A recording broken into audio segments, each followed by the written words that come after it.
So now you can consider the Sultanate period. Sultanate period. Sultanate period. So the duration of the Sultanate period was from 1206 to 1526. Right? So I will not write AD, but it is AD.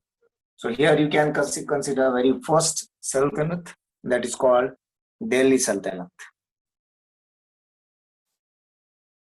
Delhi Sultanate.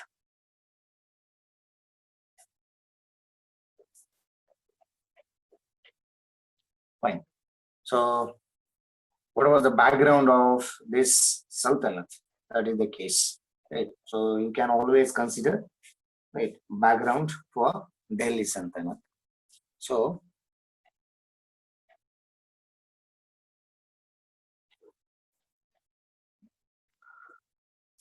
now obviously this particular Sultanate must have started by the invasion of the foreign invaders, right? So very first, the first Muslim invasion called Muhammad bin Qasim's invasion, which had been happening in 8th century, right? So Muhammad bin Qasim had invaded India and conquered Sindh, which became one of the provinces of Umayyad Khilafat. Right. So that was the first thing.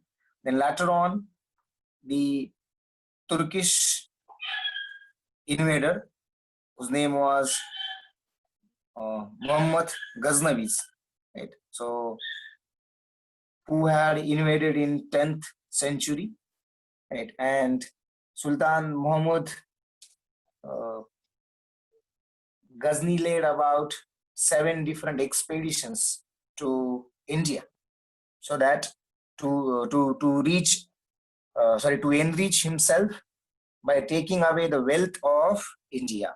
Right? So at the time of seeing Alexander's invasion, I said that by the European traders, Alexander came to know about the wealth of India, and later on, those who have come to India were through the point of view of enriching themselves, right? So you can always consider these particular things, right, at the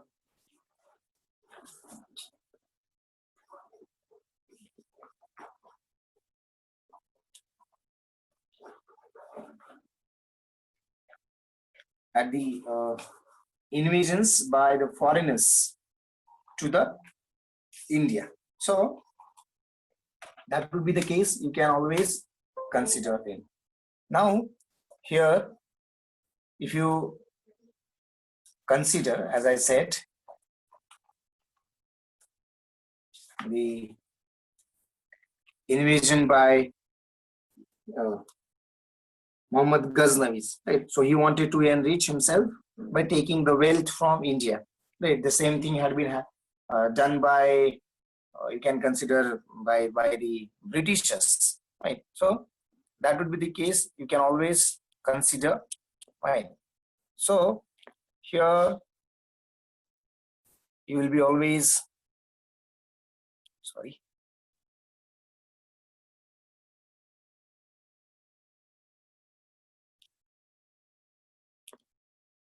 Okay. So as I said, he had invaded in 10th century, exactly in 998. Right? So 998 AD, he had come to India, rather invaded India. And he attacked and raided the most celebrated Hindu temple named Somnath, right? Which lies at the extreme of the Kathiawar, right? And the temple was destroyed. So that was what the Turkish invader Muhammad Ghaznavi have done. Then another Turkish invader called Muhammad Ghori, right? So who had invaded to the India in 12th century. In fact, 1175, he had invaded to the India. Now, here you can consider what he had done. Right? So, in this particular case,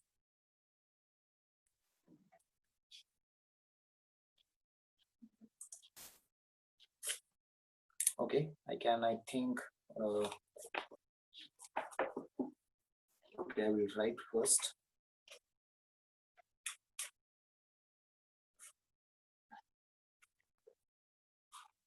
Fine. So,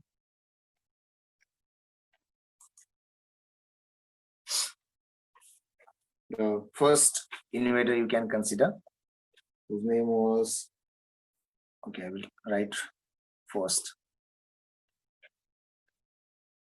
Invasions. So first one, who was Muhammad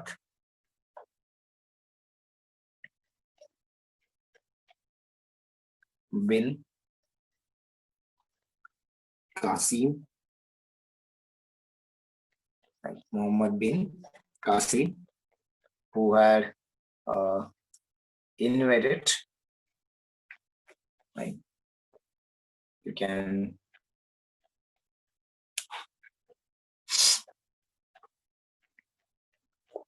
okay, who had invaded India and conquered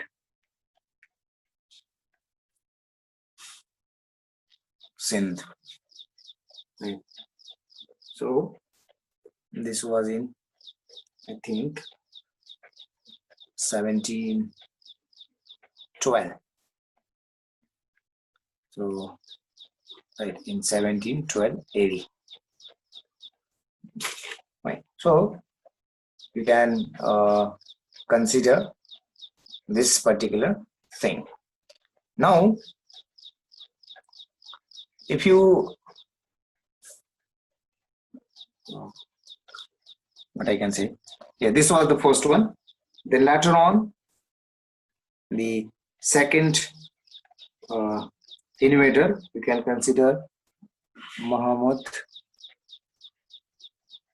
Ghaznavi. Right. Second, you can consider Muhammad Ghaznavi. So in 1025, he attacked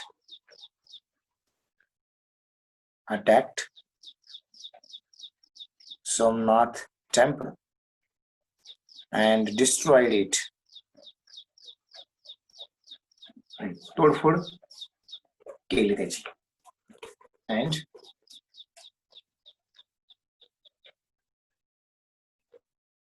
fine. So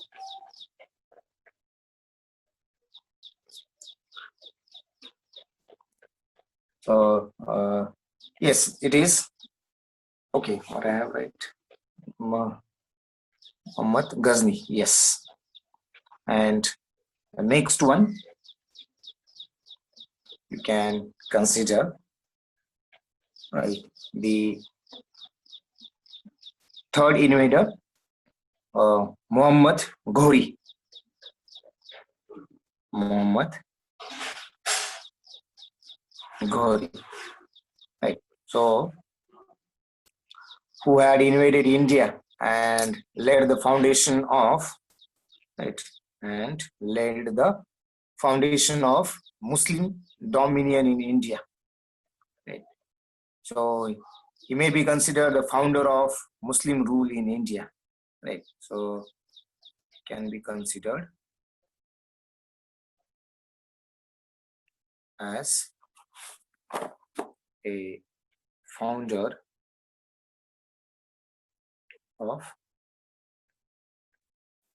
Muslim rule in India. Right. So this is the thing. Now, why the Turkish invaders have succeeded invading in India? Right. So, what were the different uh, points which had gone to their favor? So, very first thing, right, last more than 5 centuries, uh, the okay,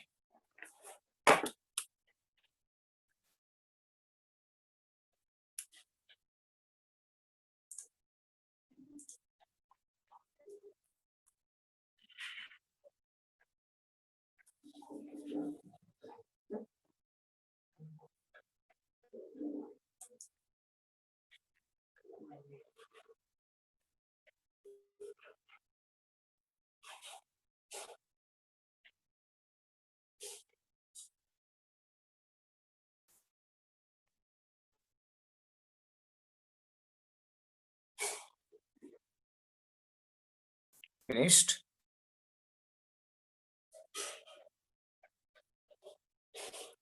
Okay, fine.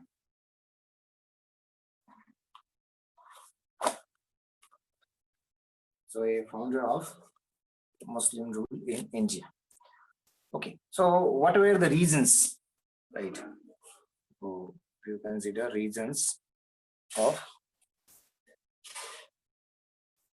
yes, that is the case after Rajendra III, third. You can consider that one, but not only Rajendra III, because at the same time, in the North India, from where these have invaded, their Rajputas were ruling, right? So reasons of success to invasions. So here you can consider the lack of unity and a well-defined organization of the Rajputas. Right. Again, the rivalries between the Rajputas. Right. So Rajputas were divided by rivalries. There was no central government, if you can consider, for securing the complete kingdom. Then Rajput kingdom was scattered into a small pieces. Right. So the Turkish were better organized, and they have took advantage of lack of mutual cooperation among these kingdoms of Rajputas. Right. So that is the case why they had succeeded. Fine. So Rajputas, in two sentences we can consider: Rajputas unorganized, and the Turks, right, were well organized. Fine. So that is, you can consider. So these were lack in cooperation. So this is the reason you can consider why the invaders had succeeded, right? So now you can consider the Delhi Sultanate. So what had happened? When Muhammad Ghori conquest and become the nucleus of a new political entity in India, and therefore you can consider it as Delhi Sultanate, because after defeating Chauhan, obviously, naturally, he must have conquered, or he must have gone to Delhi, right? And obviously, whatever the Sultanate he established is known as Delhi Sultanate. So this particular period, you can divide into 5 different dynasties or 5 different distinct periods, right? So Delhi Sultanate,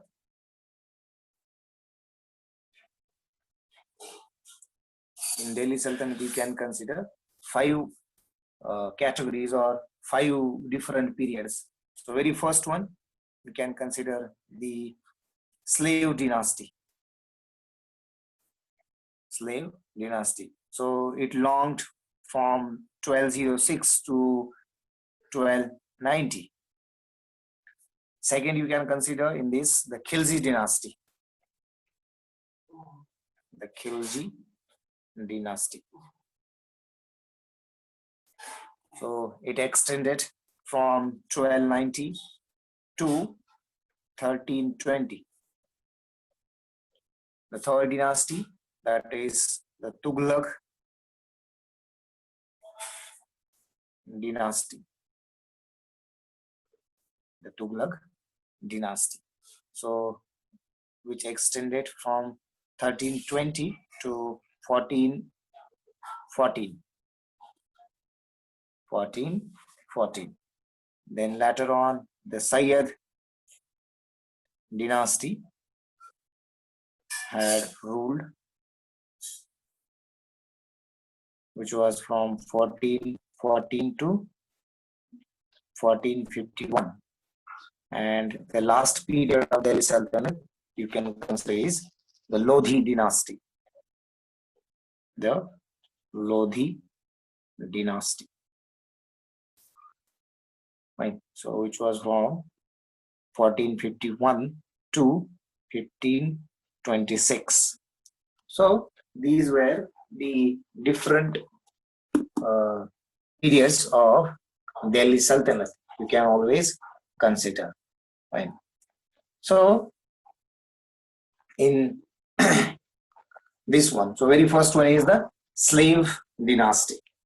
So in this case, the Kutubuddin Aibak, right, who had been originally a slave called particularly Turkish slave, Gulam hota. So he was purchased by Muhammad Ghuri. So Muhammad Ghuri had purchased a slave whose name was Kutubuddin Aibak. So who later on, who had made his governor. So Muhammad Ghuri's governor was Kutubuddin Aibak, who was a Turkish slave. So after the death of Muhammad Ghuri, Aibak had became the master of Hindustan and founded the slave dynasty in 1206. Right? And for his generosity, he was given the title of Lal Baksh. Right? Lakh Baksh. Right? So what is Lakh Baksh? Giver of lakhs. Right? But he died in 1210. Right? While playing a kind of polo game. Right? At that time, it was known by Chogan. Right? But he had constructed two mosques, Kuwait ul Islam at Delhi and Adai Ka Jonpra at Ajmer.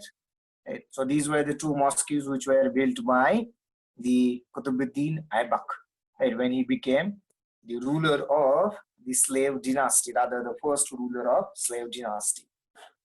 So in the honor of famous Sufi Sant Khwaja Kutubuddin Bakhtiyar Kaki, right, he had also began the construction of Qutub Minar.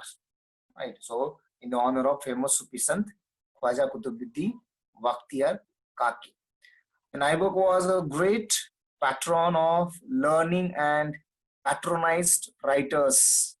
Right. So he had the patronized writers as Hassanul Nizami, who was the author of Taj-e-Masir, and Fakhruddin, who was the author of Tariq-e-Mubarak Shahi.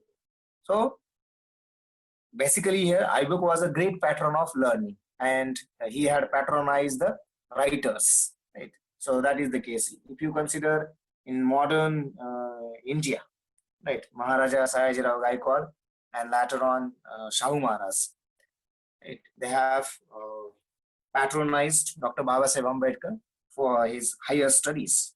Right? So likewise, you can consider at that time Aibak had patronized these writers, right? So who had written now? Since you are coming across these writers, so we are just considering what they have done. Fine. So that is the case you can always consider. And as I said, he died in 1210. That is 1210 AD. Fine. So that is what you can consider about Kutubuddin Aibak. Fine. So here the slave dynasty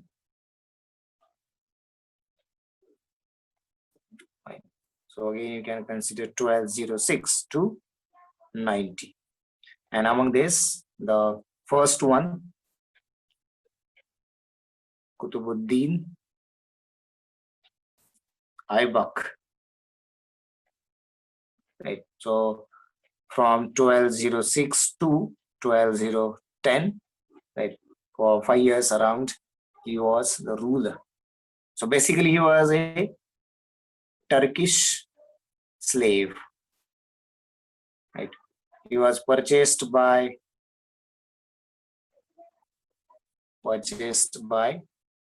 Muhammad Ghori. Fine. Then he became governor of in Ghori's rule, right? And after death of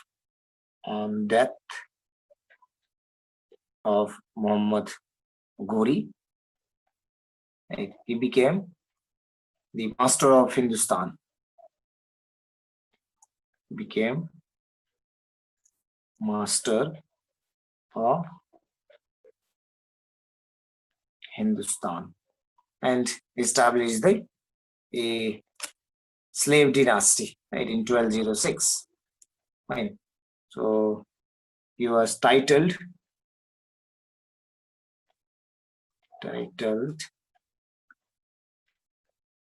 as Lakh Baksh. Titled as Lakh Baksh. Fine. So sorry. Titled as Lakh Baksh. Died while playing polo. If anybody wants, you can have.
Okay. Now,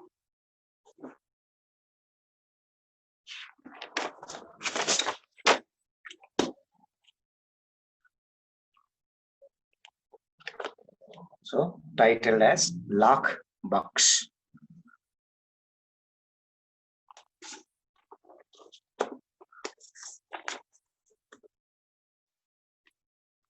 Then he constructed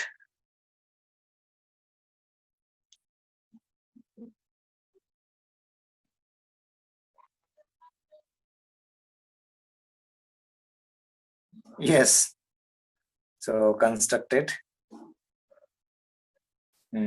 mosques. Right. So first one, Kuwait al Islam. Sorry, Quwat. Kuwait al Islam. Kuwait al Islam. So it is at Delhi, and second आदाई दिन का जौनप्रा, आदाई दिन का जौनप्रा. So it was at Ajmer. Fine. He was also began construction of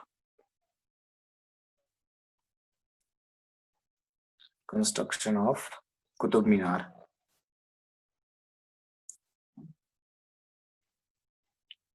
Right. The construction of Qutub Minar. It was in honor of Sufi Sant. Right. So he was a great patron of learning,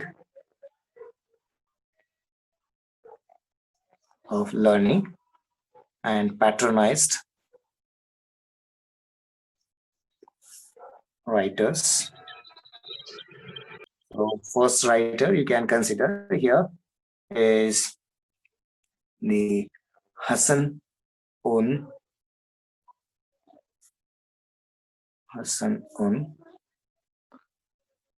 Nizami, right, who had written a book, Taj ul Masir. And second writer you can consider the Fakhruddin,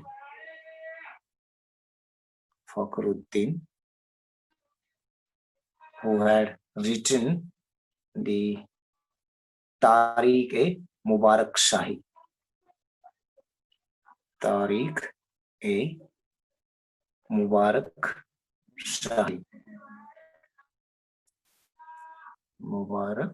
Shahi. Tariq-e Mubarak Shahi. Fine. And he died in 1210. So obviously the next must have to come. So in this dynasty, so the second ruler of the slave dynasty was the Shamsuddin Iltutmish, right?